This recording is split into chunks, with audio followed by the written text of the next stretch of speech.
Did you know? The Nintendo Game Boy was the first video game console played in outer space. The system, loaded with a copy of the game Tetris, was played by Russian cosmonaut Alexander Serebrov. He sent the device back to Earth with a note attached saying, "Like all cosmonauts, I love sports. My particular favorites are football and swimming. During flight and rare moments of leisure, I enjoyed playing Game Boy." The console, game, and the note were sold in a charity auction for $1,220 in May 2011. Overall, Serebrov's Game Boy spent 196 days in space, orbiting the Earth over 3,000 times. The Nintendo Game Boy was released in 1989 and was designed by industry veteran Gunpei Yokoi. Yokoi began developing the device in 1986, but the origins of the console date back even further, all the way back to 1979. That year, on a train ride home, Yokoi witnessed a bored businessman playing with a pocket calculator, randomly pressing buttons to pass time. It was in that moment that Yokoi saw the utility of a handheld video game. At that time, Nintendo was predominantly a toy company, and had only experimented in the video game market with their color TV game system. But Gunpei Yokoi had designed several successful toys for Nintendo, and his ideas held a lot of weight at the company.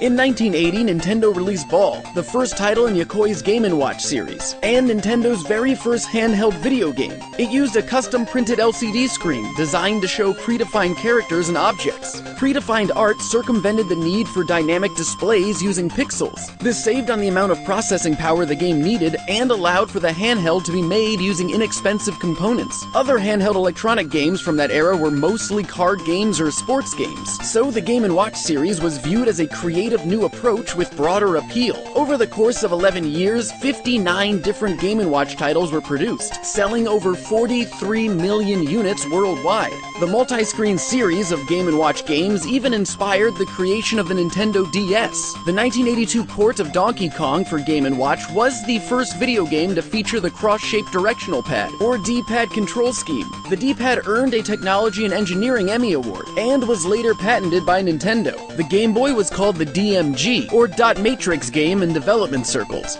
Even though more advanced technology was available, the Game Boy's hardware was chosen to be cost-efficient and use as little power as possible, just like the Game & Watch before it. The LCD screen of the Game Boy was given a blank green background because, in testing, green contrasted best with the LCD overlay in different levels of light. Yokoi has called his design philosophy lateral thinking of withered technology. Withered technology refers to technology that is older, cheaper, and well understood, and lateral thinking refers to using that old technology in new and innovative ways. The price point and battery life of the Game Boy helped give Nintendo an edge over more powerful handheld systems, like the Atari Lynx and the Sega Game Gear, both of which came out around the same time as the Game Boy. The Game Boy also got a boost from its lineup of quality launch titles, including the Yokoi-designed Super Mario Land, and a port of Tetris, which was at its height of popularity at the time. The Game Boy sold astonishingly well, but this wasn't the only time the Game Boy went to extremes. During the Gulf War, a Game Boy belonging to an American soldier withstood an explosion during a bombing raid. The unit suffered cosmetic damage, but it was operational. In fact, it still functions today and is on display at the Nintendo World Store in New York City. One of the most expensive handhelds ever produced was a Game Boy. Asprey Jewelers in London once sold a Game Boy for $29,500. It was plated in gold, had diamonds all around the screen, and weighed about 6 times more than a regular system. The Game Boy even crossed cultural boundaries despite government bans. After World War II, South Korea placed an embargo on imports from Japan. So in 1990, instead of Nintendo selling the device, Korean company Samsung did, renaming it the Mini Comboy. Samsung sold several Japanese consoles under alternate names during this time period, including the Genesis, NES, Master System, Game Gear, and Super Nintendo.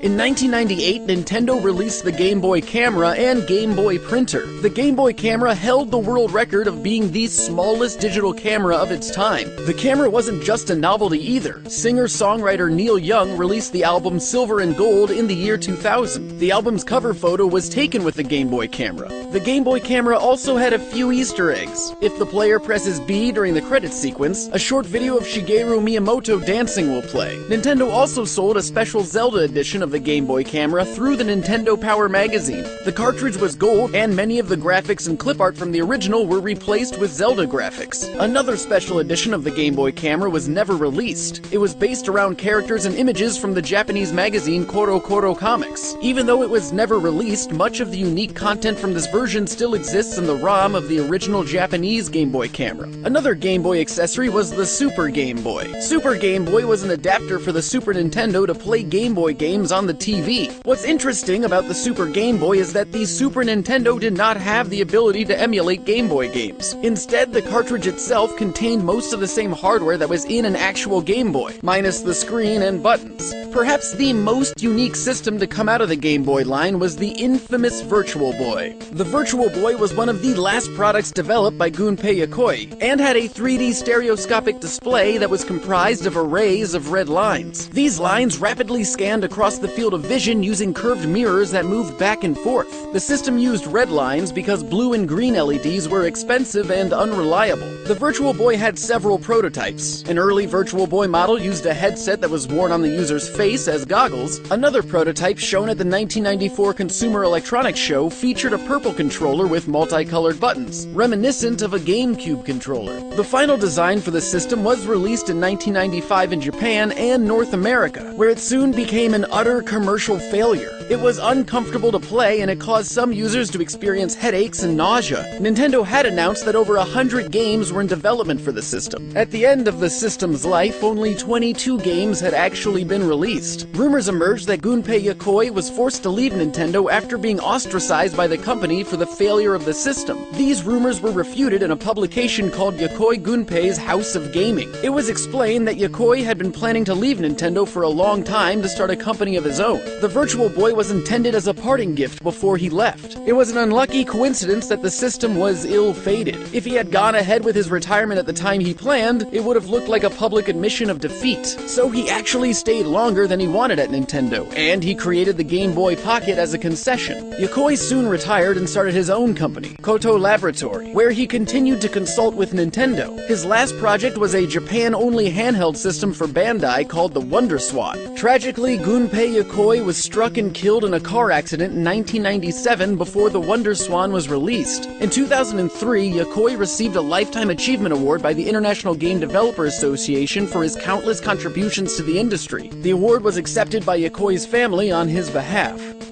Now, to explore even more about the Game Boy, let's dissect one in stop motion and see what facts are hidden inside. Come with me over to my channel Vsauce3 to find out, and, as always, thanks for watching.